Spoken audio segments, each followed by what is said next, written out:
আসসালামু আলাইকুম ওরহমতুল্লাহি ওবরকাত। আমি চিকিৎসক হাকিম M A Hasan Siddiqui, Barishal device cosmetic খতনা সেন্টারের পক্ষ থেকে সবাইকে জানাই সুস্বাগতম। আপনার আদরের সন্তানকে ভাবছেন কোথায়, কিভাবে এবং কোন চিকিৎসকের মাধ্যমে সুন্নতে মুসলমানি করাবেন, তাহলে তাদের জন্য আমার এই ভিডিও। আমি সর্বপ্রথম বরিশালে ডিভাইসের মাধ্যমে সুন্নতে মুসলমানির পদ্ধতি শুরু করেছি। এই পদ্ধতিতে সেলাই লাগে না, বেন্টিস লাগে না, রক্তপাত হয় না এবং কোনো ধরনের সমস্যা নেই।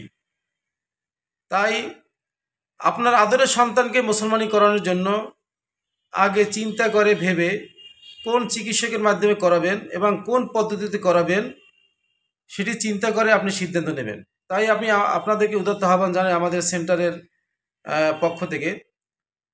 এখানে নিখুঁতভাবে ইন্ডিয়া থেকে প্রশিক্ষণপ্রাপ্ত চিকিৎসক দ্বারা সুন্নতে মুসলমানি করানো হয়।